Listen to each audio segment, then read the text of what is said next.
Thank you for joining us. My name is Charlie Joyce, and I'm happy to welcome you to the Providence College podcast. As always, we are joined by our producer, Chris Judge, of the class of 2005. Today's guest is Chard deNiord, professor of English who has taught at Providence College since 1998.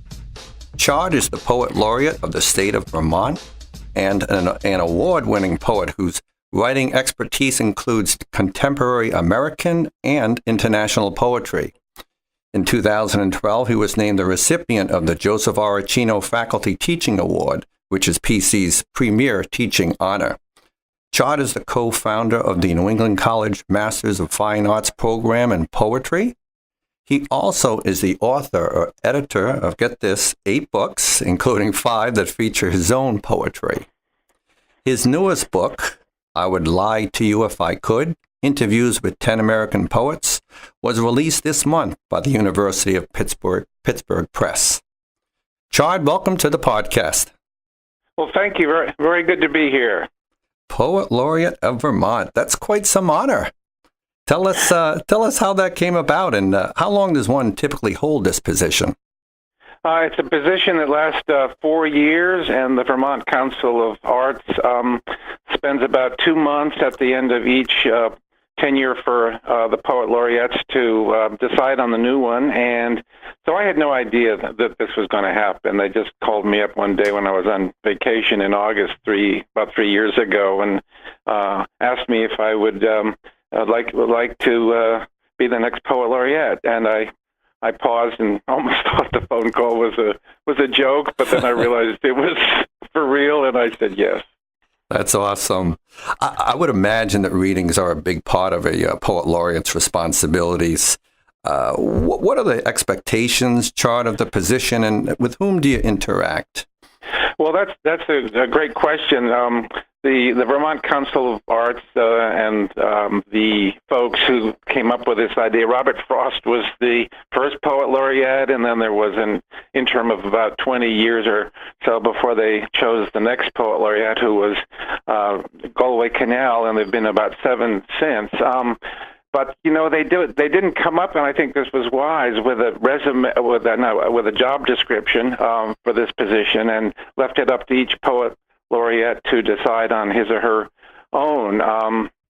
And so there have been wonderful poets like Ruth Stone, who was in her 90s when she was appointed and didn't really wasn't able to do much at all. And then there are others who've been very active, like the previous poet laureate, Sid Lee.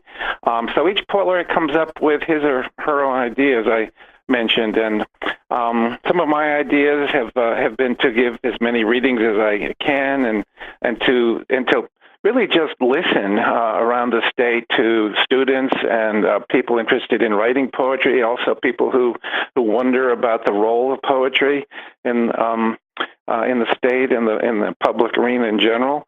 I've interviewed several poets on the local BC TV station, Brattleboro Community Television here, which has been a great pleasure. Just getting to know more poets myself from around the state and interviewing them.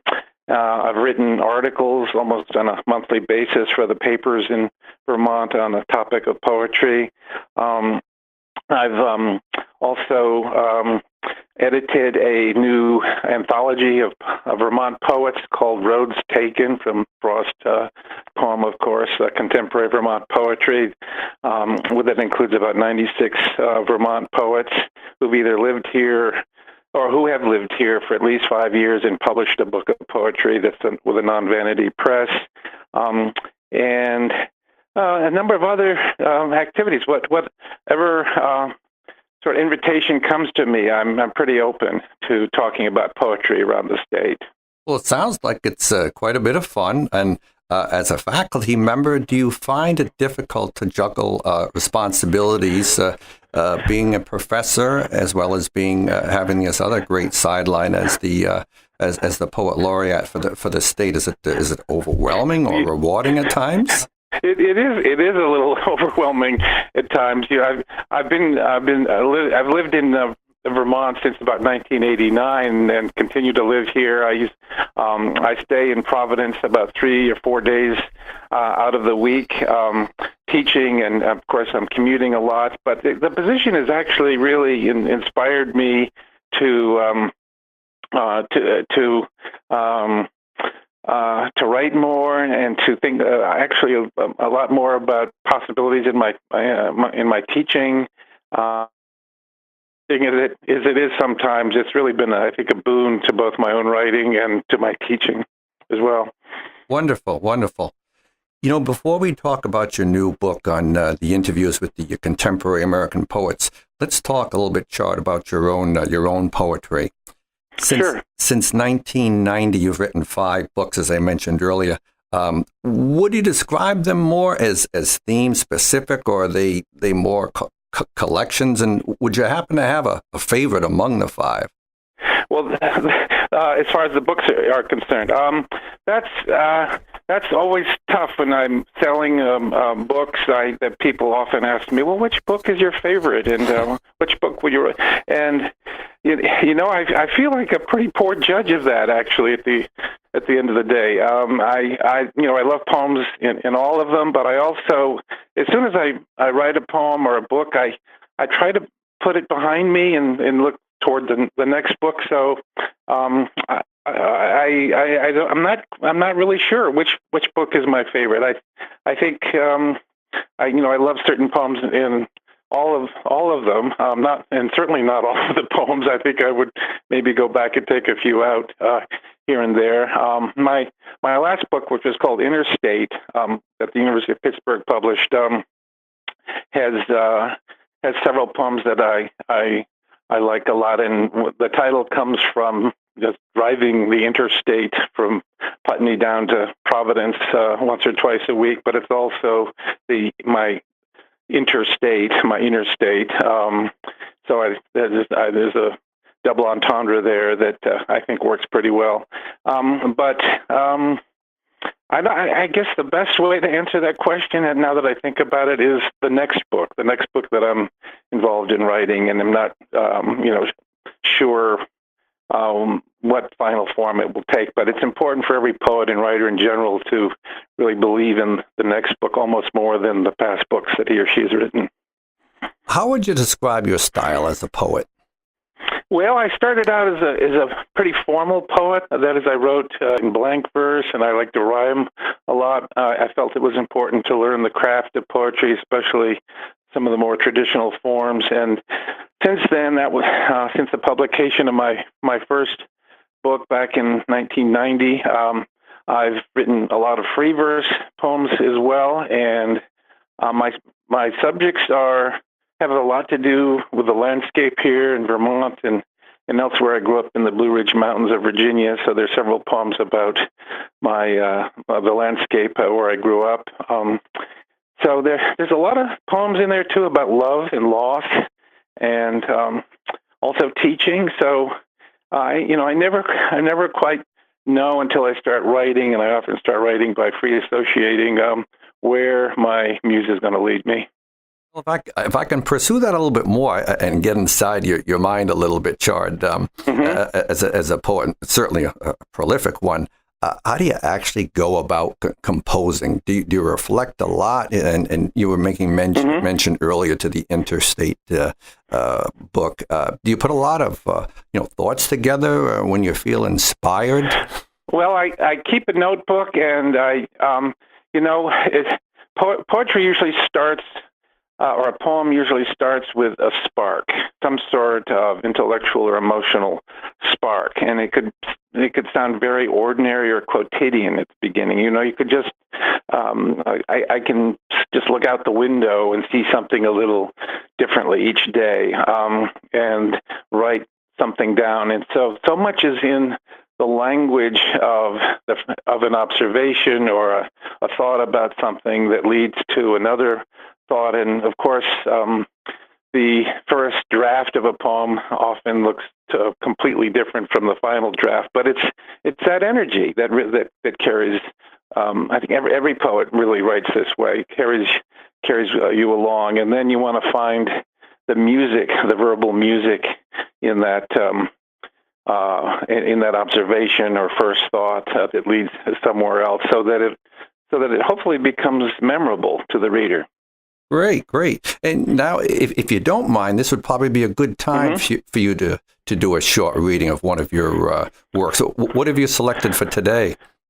Well, I have a poem here that's the title poem of one of my books called Night Mowing. I live in the country up here, and our neighbor is a farmer who mows his field at night, probably because he doesn't have time to mow them during the day. But at any rate, he has this big old farmall that he 1948 farmall, and that chugs through the field. And so I've written a poem called Night Mowing about hearing that motor at night. It's simply called Night Mowing, and has a little epigraph here. Memory is a kind of accomplishment, which is a sentence or an observation by William Carlos Williams. So the poem goes like this. I remember the drone of Francis Temple's farmall, mowing in the dark of a mid-September night. Its deep, desultory blasts were also guttural, half motor, half cat, as it labored in the meadow, back and forth, felling hay in 6-foot rows with a sickle bar that rattled like a snake. The memory of that mowing grows in my mind, which is also a field that's overgrown with every weed and type of grass, no less real than the tractor itself mowing in the dark. I wake with a start to the sound of that engine, the same old farmall I heard as a boy, so that I'm forever waking and remembering at the same time to the accompaniment of a tractor I cannot see in the meadow, but know is there, as it is tonight, 30 years later, growing newer instead of older, as it takes me back in its moving forward down the rows of waist-high hay that fall like hair against the earth. Wow, that's beautiful. How descriptive. Thank you very much. Oh, thanks for asking. Chard, one of the things I think that stands out in your poetry career has been your ability to connect directly with some of the, the greatest contemporary poets in America. People like Natasha Trethewey and Galway Kinnell and Ruth Stone. These are such high caliber poets. You've got some Pulitzer Prize winners in this group. One is a National Book Award for Poetry winner. You've written 2 books featuring interviews with some of the American greats. The one that was released this month of July, again, is I Would Lie to You If I Could, Interviews with 10 American Poets. Give us an overview of the book and the interviews, if you would, please. Sure. My first book of interviews, which was called Sad Friends, Drowned Lovers, Stapled Songs, which are all phrases from interviews I took from some of those poets you just mentioned, real giants in the poetry world and the literary world in general, such as Galway Kinnell and Robert Bly and Ruth Stone and Lucille Clifton and Donald Hall, who just passed away a couple of weeks ago. And so I didn't set out really to write these books as books. They were just interviews. I was fascinated, especially when I was directing the program over at New England College, the MFA program there, and inviting these folks to the program, just learning more about poetry. So a lot of my interest was, I must admit, a little selfish. I was just really interested in the secrets that these greats could tell me in the course of an interview. I worked as a psychotherapist for 5 years back in the 80s, and used to have to listen and ask questions. And so I think maybe just unconsciously some of that experience and interest that I had then in hearing people's stories helped me with these interviews. But this new book, I Would Lie to You If I Could, which is a line taken from a James Wright poet, one of America's great poets, follows up that first book with conversations with mid-career and a few senior poets as well. And my aim in this book was to much more so, I would say, than my first book, to kind of find a cross-section of American poets, ethnically and aesthetically as well. So the first interview was with Natasha Trethewey, who was the poet laureate of the country, a wonderfully talented and important African American poet who has written magnificently about history as well as her own experience. Others, such as Jane Hirschfield, who is a very wise woman who's lived at Tassajara and practiced Zen Buddhism for many years. Ed Ochester, who's a wonderful editor and poet as well. Martina Spada, who is one of the most prominent political poets in the country. So there's a real cross-section here, and it was just a great privilege for me to just sit before them and listen to their stories and to their poems. I should note that I Would Lie to You If I Could is available on Amazon.com. Is it available elsewhere at this point, Chard? You can also get it at the University of Pittsburgh Press site if you go, to I Would Lie to You If I Could, University of Pittsburgh Press, and it's available there. So you don't, so you don't have to go through the Amazon website if you want another site for that. Okay, great. How do you feel? What is the experience like when you interview these distinguished giants? I learned very quickly that I need to do my homework before I sit down with them. I've known a lot of them. Some of them I was meeting for the first time, like Jane Hirschfield. So I read their poetry as closely as possible, as well as any prose that they've written, just so that they know the second they sit down with me that I've prepared. And as soon as they detect that, they open up. And sometimes I have to even interrupt them to ask the next question. So that's really the secret to interviewing, to show that, or to demonstrate that you care about the work, and that you not only care but know it intimately and can ask intelligent questions. Great. Let's talk about the academic side of things now, Chard. Sure. And I should mention that some of the current courses you're teaching include Introduction to Creative Writing, which is poetry-based, right. The capstone in poetry writing, as well as Contemporary American Poetry. Do your students really realize the stature in poetry that you have as their professor? I just try, as I do in my interviews, to be as interested as possible in my students, and not to at all flaunt myself or my position. They find out occasionally, but the more I can relate to them personally and just as students and who are interested in the subject, the better it is overall for my teaching and the classroom atmosphere. And there's a wonderful quote that I've put at the beginning of my new book of interviews by William Blake.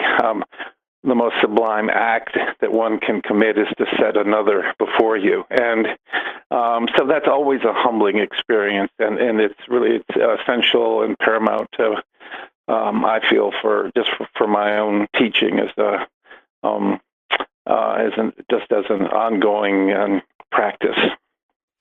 How engaged, how curious would you say your poetry students are in the subject matter? And do you have them do a lot of writing?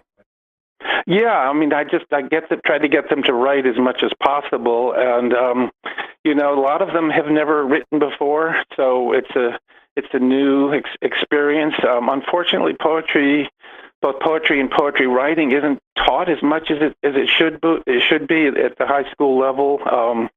So we often start from scratch. So I throw as many poems as I can at them. I've made my own anthology up of poetry along with other books that I've assigned to them, and in the hope that they'll just find one poem that that interests them, and that they can then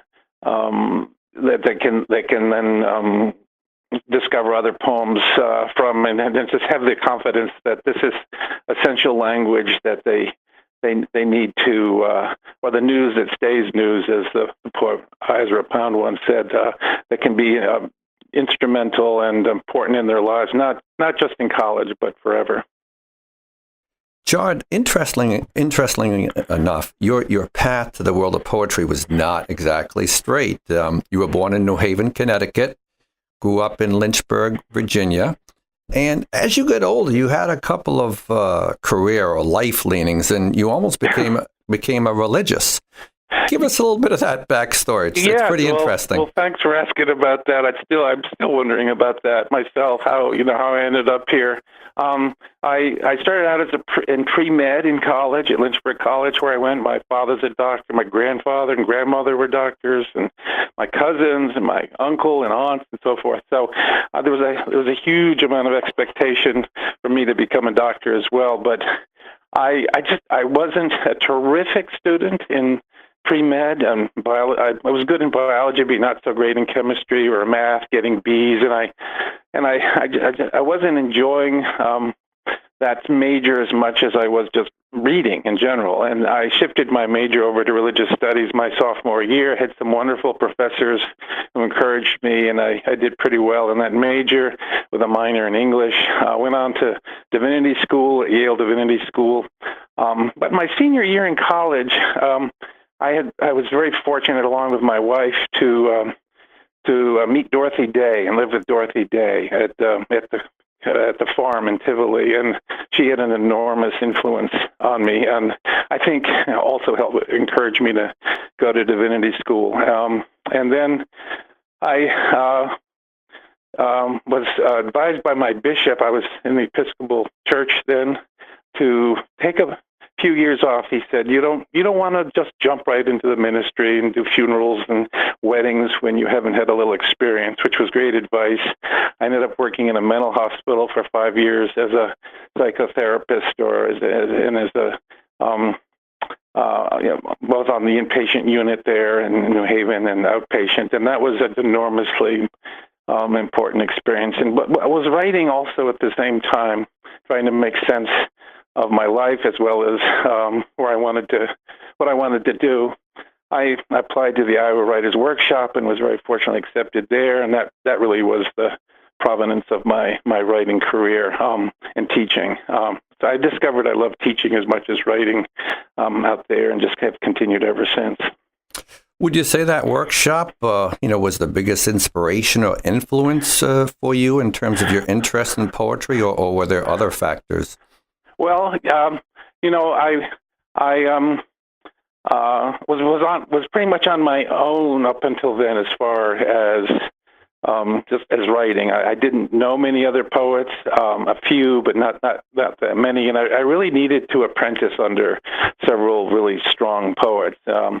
So it was just an invaluable experience to suddenly be in the presence of folks like Gerald Stern, who was teaching there at the time, Jory Graham, and then there were guests like John Ashbery and Galway Cannell, and just dozens of folks who were passing through. So it was writing heaven in a way for me. Also quite intimidating, I should say, to be in the presence of these folks for the first time. But that atmosphere was so rich and important as far as just learning to write and to learn about the writing life as well. Yeah, to answer your question in a succinct way, yes, that was really what provided the important inspiration as well as fertile ground for the rest of my life as a poet. One final question. What's left really in the world of poetry for you to do? Do you have a bucket list at all, or are you kind of winding down? How would you describe where you are right now? Well, thanks, Charlie. Your questions have been wonderful. I can't really imagine winding down. For better or for worse, poets as they age tend to write more and more because they feel, well, haven't reached that. I haven't written that great poem yet that I've always wanted to write. So that, as I mentioned earlier, the next poem is what every serious poet is searching for. Of course, there are poets who've just stopped for one reason or another, and I can understand why that happens. But someone wants to find poetry or the great poem as the unsayable poem, that poem that you think you can write, but it doesn't, but it never finally emerges. So I feel I'm still in search of that poem. I have a lot more to write, and I think I have a lot more questions for poets around the country as well. So it's Robert Frost wants to describe writing poetry as a condition, which was almost a euphemism for a disease or virus or addiction. And sometimes poets feel that way, that they can almost do nothing else. God, this has been wonderful. What an enlightening conversation. Thank you very much for being with us today and sharing your world and passion of poetry. I'd also like to thank you, our listeners, for joining us today on the Providence College podcast. You can subscribe to the podcast at all the usual places, and they are available on the college's YouTube channel. We welcome feedback at podcast@providence.edu. Thanks again to our producer, Chris Judge. I'm Charlie Joyce. Until next time.